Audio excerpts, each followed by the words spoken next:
Hello. Paul, this is Mike. How are you? Sorry about that. I had a 6-year-old kid running about like a maniac there. That's okay. How are you? I'm very well, buddy. She gets used to it. I'm trying. Her mum's away to something on at the school, so I'm trying to get her into her pajamas whilst dialing you up. I was just looking your name up, and then I can hear this carnage in the background. The life of a rock and roll star, huh? That's it. That's it. So she actually said to me, "Dad, it's okay. I was singing Evil and Divine." I says, "Okay, I'll let you off." That's good. Hey, look, it's great to have you on with me here today. And, I've been listening to your records since they started coming out years ago. And it just seems like Eden's Curse has evolved into something that might have been like an after-school project. It's like this whole big full-blown band now signed AFM Records. Yeah, well, it's taken a long time to get there, Mike, but we're really pleased with where we are. So I couldn't be happier. Well, I'm glad. And, the new record, Symphony of Sin, it's out now, but we're going to get it here in the U.S. in a few more weeks. So, with today the way the world is, you can kind of buy the record anywhere when it comes out somewhere because it's always available. But the official release date is in a few weeks. And I think you put out your best record yet. And, a lot of people probably say that about the newest albums. But, this album with Nicola, I think you really hit your stride here. Yeah, I would agree totally. I think. It's such a cliche to say to people, yeah, this is our best album, but the one kind of measuring or yardstick that I've got really is that the atmosphere within the band camp was like I've never seen it. We were all saying, we'd disappear for a couple of days after the mixes, and you would email each other and say, dude, this is fucking monster. And then you would come back like a day later, Jesus Christ, this record's so good. And we loved our old albums. We look back on those old albums with great pride, and particularly the last one. Working with the guys, James LeBrie and all these people was just phenomenal. So, it was a hard thing for us to say, how are we going to top this? And we felt that even when Michael Eden was in the band, we even said, let's cut out the guests. It's time to really stand on our own 2 feet and really make a monster album, and we just worked so hard at it. We worked so hard, some of the songs took months to write, and really I think it shows, it's a strong collection. And I've read in some of the initial reviews people saying that we've gone kind of melodic rock. We've not actually, we haven't changed what I think is the blueprint of Eden's Curse, but we've definitely worked harder at some of the kind of hooks that are there on the choruses, and I think the songs are quite memorable, in fact, for that reason alone. That the hook lines we've not just accepted the first one that's come along, and it was myself, the guitar player Thorsten, and primarily the drummer Pete, who wrote the majority of the material, because we've been writing Eden's Curse songs for a long time, so we didn't really want to throw on a new guy coming into the band. They've got a big enough task as it is, fitting into the sound and the way that we work. We had the majority of the album all but written when they came forward. So it was a case of us saying, let's write the best record we could get. And if one of us didn't like a particular part, and I'll give you a great example, Break the Silence, that song was there from quite early on in the process. But we all kind of went, the main riff sounds like something we've done before at the start. It needs to be something that takes your teeth out. And I tried a couple of variations on it, and I thought to myself, dude, what are you doing? You've got this outrageous guitar player from Germany, and I just said, Thorsten, go away and write me a riff that's going to rip the skin off the front of my face. And he came back with that, and we're going, fuck. So we really worked together, and it shows how comfortable we are as individuals and songwriters with each other, because I think with the first record you're always trying to put out your stall and set your stall out. I'm the guy that writes this type of song, you're the guy that writes that song. This album we just didn't do that. We said, listen, you're great at writing choruses, go and write my chorus, and that worked very, very well for us. I don't, I know a lot of people, like you said, are saying that about that'll be a little more commercial, but I personally don't hear it. I just see that as the next progression in the band. You go from Eden's Curse, you go to the Second Coming, you go to Trinity. Each album has evolved the band a little further and further down the road, and I'm sure the band that you started out with in 2006 or 7 on that first record, you probably didn't have the same intent as you do now, and it just shows like where the band has evolved over the last 5 or 6 years. Absolutely, and if hindsight's a wonderful thing. If somebody had appeared out of the future in a DeLorean with some crazy-haired professor accompanying him and said, "Jesus, great Scott, Paul, listen to Symphony of Sin," and if I'd have heard that 8-minute track with the orchestra, I would have probably passed out with excitement. Yeah. If somebody said that you're in a couple of albums you're going to write something like that. So we work hard at our craft. There's no doubt about it. We don't produce, in my opinion, humble opinion, we don't produce quality output like this without knowing what we're doing, but also working at it. You can't stand still as a musician. And the one thing that I love about this band is that we don't really pigeonhole ourselves. We don't care if we put a lighter track like we did on the last album. We had a few heated discussions about Saints of Tomorrow where it was kind of pop metal or not, but dude, a good song is a good song, and if it's given the Eden's Curse stamp, then it's not, we're not going to come out with a Nine Inch Nails album. It just ain't going to happen. That's not what we're from. We're from the old school, we love bands like Dokken and Queensryche, Dream Theater, Journey, Van Halen, Rainbow, Malmsteen, all that. That's where we are from, and that's where we will always be from. And with each album, you're right, we have progressed. We've done something a little bit different, and that will continue. There are people that always want you to write the first record, but I think that album particularly, because it was like a project at that point, Mike. You're trying to find your way as a band and your identity. And the Second Coming's still one of my favourites. I think we produced a couple of really outstanding classics, in my opinion, that will always remain in our set on that record.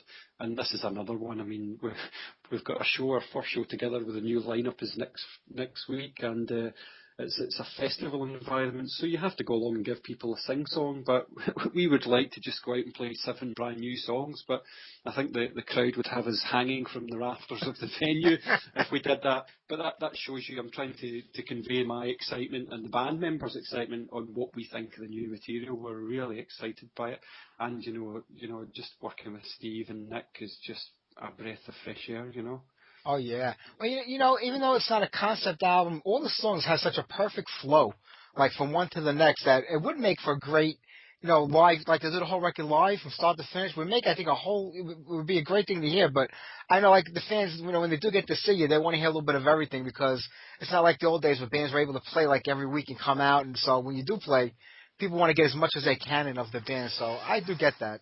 Yeah. I mean, how many times you and I have probably done it countless times. I'm a massive hard rock metal fan. I go and see my favourite artists all the time, and you come away from seeing Ty Kettle play. You don't get to see them often, and you go, they never played Forever Young. What the fuck? So I mean, I don't want to find myself in that position. I mean, I'm not as lucky to have a song that kind of charted like theirs did. I know it didn't do big bucks, but it certainly was a huge song for them. So I guess that we have our own little ones like the No Holy Mans and Angels and Demons of this world that you've just got to play, And sometimes the hardest thing is convincing the band members, that these have to be in the set, because people do get bored, But we're not there yet. We're not there yet. Well, do you think you will focus more? I mean, because you have Nick in the band. A lot of people keep talking about Nick being in the band, but they tend to forget that Steve also joined the band this year on keyboard. So that's correct. Yeah. Got the both of them in the band. So you think you might focus a few more of the newer tunes on there compared to the older ones? Yeah, I think, I mean, our drummer made a great point. He said, we have better songs now. And I guess at the end of the day, if you're playing live, you want to play your best songs. But if you look at our show next week, it's only a festival environment. Excuse me, but we're doing seven songs, so we're covering every single album. But we're doing 3 from the new record. And we're picking the 3 kind of biggest songs, in my opinion, that's made an impact out there in the short time that it's been out. And ones that we think the crowd at that festival will really appreciate. But, we won't walk away from, the big hitters like Judgment Day and The Fallen King and Angels and Demons and Sail On. Just unfortunately, with 4 albums now, that set time goes from 90 minutes to 2 hours. But hey, if we can get away with it and the venues want us to do it and the people want us to do it, then we're very humbled and blessed to be in that position. That's so true. Well, you have Nick in the band now. Michael's gone. It's old news now. But, how was it looking for Nick? I mean, was it hard to find a replacement? Did you kind of have him in mind, or did it come out of the blue? No, we didn't know him at all. We kind of fell across him. So, I mean, I think one of the first things that we wanted to do was just to evolve as a band. We never thought about going down the route of finding a copycat singer or anything. We just thought of finding a good singer. I mean, I loved Mike's voice, but he was quite limited in what he could do, and our eyes were opened a little bit when we had Marco in the band for that short period of time, but that didn't work out on a personal level. But amazing singer, and it did kind of say to us, Jesus, look what more we can bring to the table and actually do here. So I guess we knew the type of singer that we wanted. And for us, finding the singer was the easy part. I mean, we auditioned 44 singers for the job, and some of them were just outrageously good. But, the personality had to be right, because we can't afford to lose another singer. It's got to be the right guy. We've got a very tight bond amongst the core founding guys in the band, and somebody has to come in and fit into that seamlessly. And, a guy like Steve Williams did that unbelievably well. We knew Steve, and he actually auditioned for the keyboards a while ago after Ferdy left. So we knew what kind of player he was. We knew he could do the job, and he would walk into the band no problem and integrate. And really for us, Nick was different to everyone that was out there, and he is the complete package, because he's actually a live sound engineer. He owns his own recording studio. He can write. He can play multiple instruments. He's a great looking guy. He's brilliant live, very charismatic frontman. And he's such a lovely guy. He's very humble, and I think coming from a country like Serbia, who, were in war 30 years ago, they're very grounded individuals, and you can't have these kind of large egos, and that's what we needed. We needed somebody that would come in and be fun to be in a band with, because it stopped being fun after a while. That's important. If it's not fun, what's the point of it? I mean, you're there to enjoy yourself, have a good time, and if you can't, I mean, I remember before Mike was in Eater's Curse, he was in another band called 710 or something, and his name was St. Alan. So when he was in this band, I didn't know it was the same guy until I looked into him. I was like, oh, he's pulling like an Alice Cooper. He's changing his name to the name of the band. That way maybe he could take it over or something. Did that kind of bother you guys when he did that? Not really. I mean, we actually originally suggested that because his reputation preceded him. But I mean, I'm a kind of guy, Mike, that likes to discover people on my own merit. I like to kind of make my own opinion. And in all honesty, in the 6 years that Mike was in the band, I didn't have a problem with him. It was just latterly that this personality emerged, where suddenly the focus switched, and God knows to this day why. And to be honest, I don't give a shit now, it's 2 years ago, but why he just suddenly switched from all interest in the music to money, and that really was it. That's what killed it.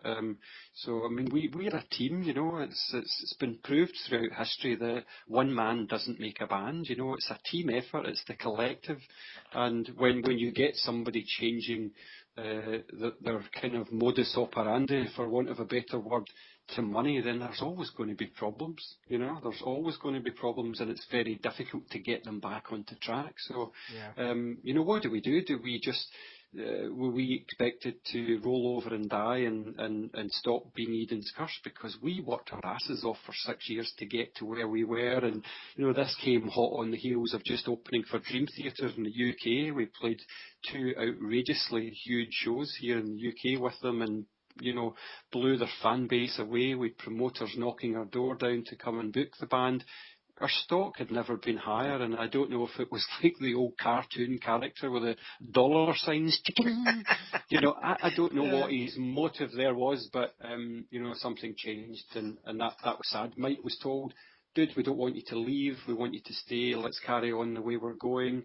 We've worked hard as a band to get to where we are now, and part of the main issue why it's taken so long for Eden's Curse to kind of get financially stable is we have a singer from America. Duh. Yeah. You know, we're flying him in from Chicago, and it wasn't just the cheap-ass airline. He moved off the cheap-ass airline and wanted to come in via Heathrow, and you're thinking, this is only one stop away from a limo, you know, picking him up at Heathrow, and, you know, you've just got to get your priorities right, and nobody wanted him to leave, and he did leave, and it's history, as you said, it's yesterday's news. Yeah. Exactly. You know, but you know what? I mean, back in the 80s, you know, when metal was at its peak and rock was at its peak, yeah, replacing any member of the band, especially a singer, was a real, you know, tricky thing to do. And it worked for Iron Maiden, it worked for AC/DC, it might not work for some other bands. But I think in your case, Nick is such a strong vocalist, and this album is so strong, I don't think people are going to blink twice about it. I think I've already accepted him from the time I heard the first song.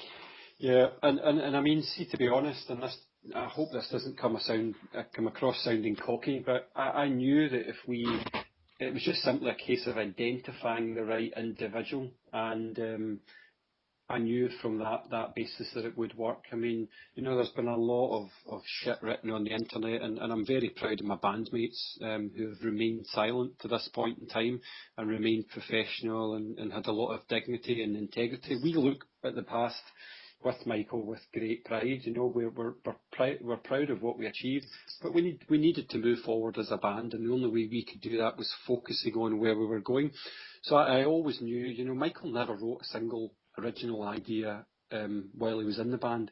I wrote all the songs with the drummer Pete and maybe Thorsten, and occasionally the odd word get changed. So we weren't losing one of the main songwriters. And for me, you know, his voice was a big part of the sound, but the songs and Thorsten's guitar playing to me were the two biggest unique identifiers, and I knew that wasn't changing. And as long as we found the right person to integrate with us, then I knew that we were capable of coming back and actually surpassing what we'd done before, because I think each record we've done has got better and better, and I think that's because we're maturing as songwriters, as a band, and as individuals and people, and collectively as a unit. And I think it's really, really come together on this record. So I was never doubting it. It was just simply a case, and that's why we made the decision, as hard as you can imagine, 6 months into having a new singer and announcing him and releasing a video and a single, you're going to fire him. You know, we made that decision, as embarrassing as it was, for the long-term benefit of Eden's Curse, and it's been proved correct. We've proved ourselves correct that, you know, we knew things weren't working with Marco on a personal level. He just wasn't the right fit for this band. There was nothing sinister about it at all. His personality just didn't fit. The guy was a sensational vocalist.